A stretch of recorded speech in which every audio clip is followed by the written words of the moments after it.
Are you looking for a fun way to win up to 25 times your money this football and basketball season? Test your skills on Prize Picks, the most exciting way to play daily fantasy sports. Just select two or more players, pick more or less on their projections for a wide variety of stats, and place your entry. It's as easy as that. If you have the skills, you can turn $10 into $250 with just a few taps. Easy gameplay, quick withdrawals, and injury insurance on your picks are what makes Prize Picks the #1 daily fantasy sports app. Ready to test your skills? Join the PrizePicks community of more than 7 million players who have already signed up. Right now, PrizePicks will match your first deposit up to $100. Just visit prizepicks.com/bluewire and use code BLUEWIRE. That's code BLUEWIRE at prizepicks.com/bluewire for a first deposit match of up to $100. PrizePicks, daily fantasy sports made easy. Today's episode is brought to you by Cars.com. With over 2 million vehicles and 50,000 more added every day, Cars.com will match you with the perfect car for you, your budget, your life, your style. And if you're ready to say goodbye to your current car, Cars.com will get you an instant offer to cash it in. Just start by entering your license plate and get matched with a local dealer who will write you the check. So whether you're looking to buy or sell, just go to Cars.com. It's magical. Hello, friends. We're joined by Seth Partnow, he of the wonderful and very important book, The Midrange Theory, the director of basketball for Statsbomb, and contributor to The Athletic in the really fun, excellently named Nerder She Wrote basketball podcast. How you doing, Seth? I'm doing all right. Well, you've been on here before, but usually it's a little more meandering. And now I have something sort of specific to ask you. So the other day on a call-in with our friend Jake Fisher, you sort of started talking about why the price point that Jalen Brunson is getting to, which we're recording this on Tuesday afternoon. Like, he could be making $1 billion tomorrow at the way. Like, this feels like a nuclear arms race where it's just like the numbers keep getting higher. And you said that you really feel like that they're just, I don't want to put words in your mouth, but you described a bit that the Mavericks probably should have a walk-away price here. So could you sort of walk me through why that's the case? Because I've been looking, like, the Mavs books suck for a long time. Well, yes. And the question is, do you want to pile on top of that? Like, at some point, you do have to dig your way out. This is a little bit of the problem that the first LeBron and Cleveland run had, was they sort of had bad money, and then that kind of locks you in. And really, unless you get really lucky with like a late draft pick or like a free agent pops or somebody like a lot of internal improvements, you really like limit the ceiling of your overall roster if you do that. And that's sort of the concern. Like, the way I've been putting it to you, and we've talked offline, is do you view the Mavs as a conference finals team or a team that made the conference finals? Like, if you legitimately think that right now they are one of the top 5 best teams in the league, then locking yourself in doesn't really matter. It's fine. You have to do it.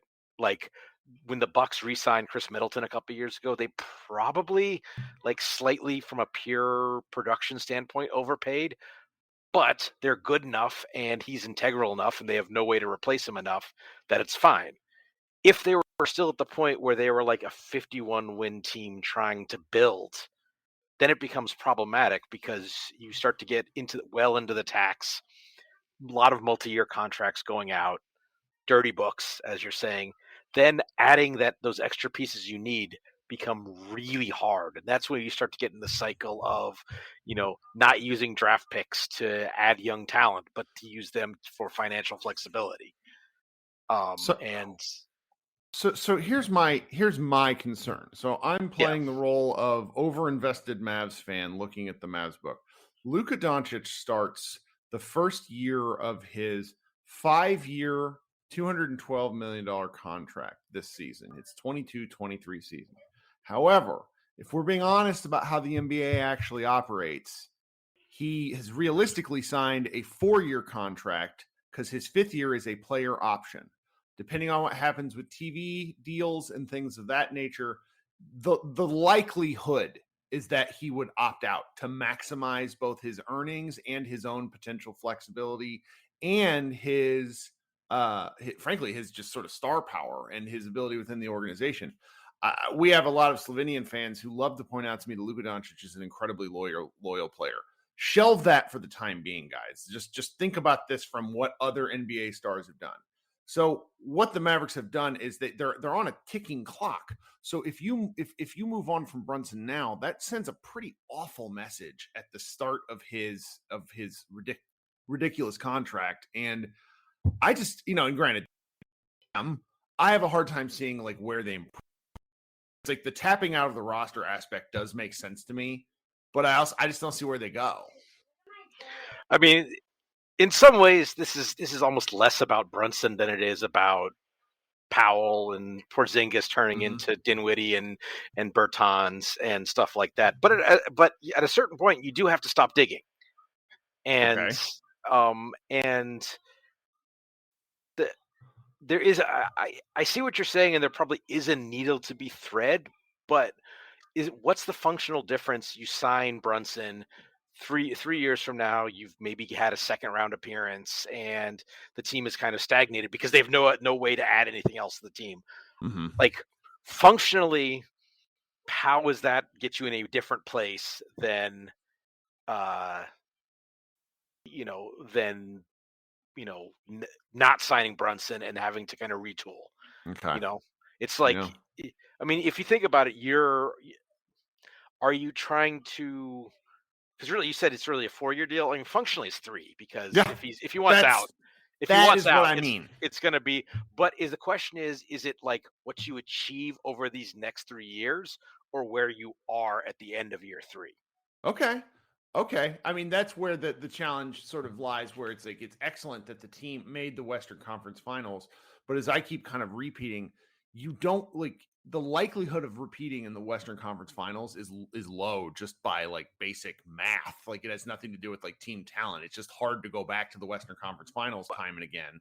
And I think, but also, I mean, you do have to look at the talent and say, okay, compared to Golden State, no. Compared to the Clippers, if mildly healthy, no.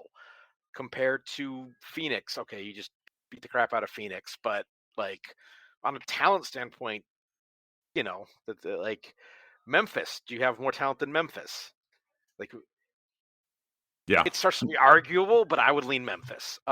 Minnesota, do you have like, okay, you got the best player in that, but in terms of overall talent, so that's this is again, if the like there's also underpinning this, there's sort of a question about team goals. And I'm doing this explicitly and not exactly a championship or bust mentality, but I'm heavily weighting that. Like if you think that if like being a second round playoff team and maybe catching a break and making the conference finals and maybe catching 2 breaks and being a ceremonial 5 or 6 game loser in the finals to a kind of the heat in the bubble style. If that's fine, then you do things differently than if it's like, no, we want to be, like minimum goal for how good this team is like how good the Celtics were this year.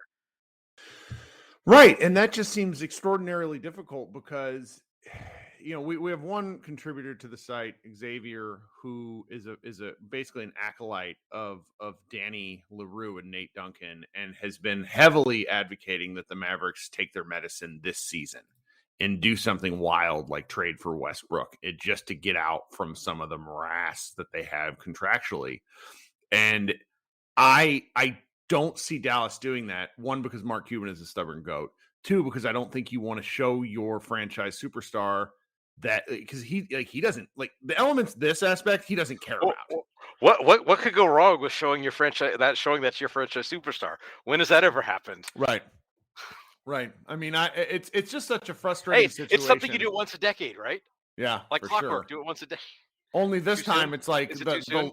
Well, no, because I mean like assuming the loyalty of Luka Doncic, I think is a mistake. Not because I don't think he's loyal, but because it's a different world. Expectations are different. And so it all comes back to sort of building around Luka. And The Mavericks have failed up in so many instances over the last. We're going through and listing off all the free agency deals that they tried to do that didn't work, that ended up benefiting the team in the long run. And it's, when you get a superstar like Luka, your path for success all of a sudden starts to narrow instead of widening because the expectations rise. And I just think this year That's self-imposed. That's not real. That's self-imposed. And I think that's the getting back to like Cleveland with LeBron, New Orleans with Anthony Davis, maybe New Orleans with Zion. And it's really like you compare to. I don't think Luka's a better player than John Morant, but you compare to. Okay, we're pretty good now, and we're gonna keep being pretty good, but we're gonna not be hasty the way the Memphis and they were set up a little bit better in terms of they got the future draft equity haul from dealing Conley and Gasol that maybe the Mavs didn't have, but still that they like going too fast is a problem that catches up to teams so often. Because what ends up happening is you end up with, okay, well, this player is a key part of our success and we need to keep him. And then you have, Dwight Powell, who's a fine player, like a rotation level player. But you get all these guys who are making 12 million, 12 million, 12 million, 12 million guaranteed over 2, 3, 4 years out. And all of a sudden it's just like, man, how do we get better? Yeah, and that's like, because I get it, because at this point I've prepared myself for all eventualities, because it's the price on Brunson is, if you go look at like list salaries, like anything above 30 million puts him in rarefied company, and he's just not that guy. And what's particularly interesting to me, and Zach Lowe talked about this on his podcast today, that there seems to be some resentment from Brunson for not offering the extension. Well, I don't entirely, like, granted, now we're getting into a slightly different area, but I don't entirely understand that resentment, because he would have been worth more than the extension. He would have been dumb to accept that extension at the time because he was having such a good season. So it's like, it feels like just like a self-imposed bidding war where the Mavericks are getting caught up. And, I sort of, in my mind, and I don't know if this has been reported or not, but I sort of think Cuban has like a 5 for 125 walk-away price. And I don't, and that realistically at this point, based on what you're saying, is probably too high. And that's just, it's because like he's going to go to the Knicks, and he's not going to help the Knicks. If he signs like a $27 million a year contract for the Knicks, like I did on my own podcast, I was talking to Fred Katz about this today, and it's like that becomes like the chances of that. I would put the chances of that becoming an albatross contract in 9 months at around 30 to 40%. Yeah. I mean, he's a good player. He's a good player, but when you start if he runs last season back, he barely justifies mid-20s. Yep. And he's like a low volume 3-point attempt, even though he's actually pretty good at it. And he's middle of the pack free throw stuff. And when you go to a team with Randall and with the just prolific bricklayer in RJ Barnett, it's incredible. Like I had no idea that dude 40% is incredible. That's so bad from the field for a guy who shoots volume. I don't know. It's like Jamal Crawford-esque late in his career. It's just it's 2022. I don't know. That's a different deal. If I talk about RJ Barrett, I get myself in trouble, so I won't. You liked RJ Barrett back in the day, didn't you? I liked him coming out of the draft, and then if you remember when I did my he's a grinder. He works so hard. Yeah. Like everything about him is it just doesn't. It's like two ships passing in the night where his hard work isn't paying off. Well, I mean, the joke has always been like when he was coming into the draft, I can't wait to see him with NBA spacing. And now 3 years into his career, it's like, man, I can't wait to see him with NBA spacing. So, well, all right. I don't want to take up any more of your time because, by the time I've run this may be sort of moot, but NBA offseason is wild. I'm sure there's going to be, plenty of stuff. We can find you on the internet now and again. You run, I don't know, 2-3 times a week call-ins. If you don't have that app, download it. It is similar to Spotify Live. Fun time. He has on a lot better guests than I do. I'll tell you that much. You got anything you want to plug before you go? Let me see. I am just in anticipation, my version of the player tiers this year is going to come out the week of summer league. Do you want? We can talk about that if you want to. I got No, a let's couple do minutes. it. Let's do it Yeah. again a little later because Yeah. that's like key off-season argument content. Yeah. Because my friends who read you that don't know you, it's like the Seth Partnow tiers and anything Matt Moore says are the two things which make Mavs Moneyball Slack really angry. So I'm looking forward to that. Let's go. No, All right, Seth. I think that they'll be reasonably happy with where I have Luka. At least everyone else. He looks good. No. Did you see him in Slovenia? You see the pictures now? Muscle season. Yeah. So Yeah. I hate it so much because it's like, do they just cut their uniforms differently, or is he wearing the Carmelo Anthony flak jacket in the NBA? Like, what is happening? Yeah. All right, Seth. We have a great day. Thanks so much for joining. Talk soon. Absolutely. Take care.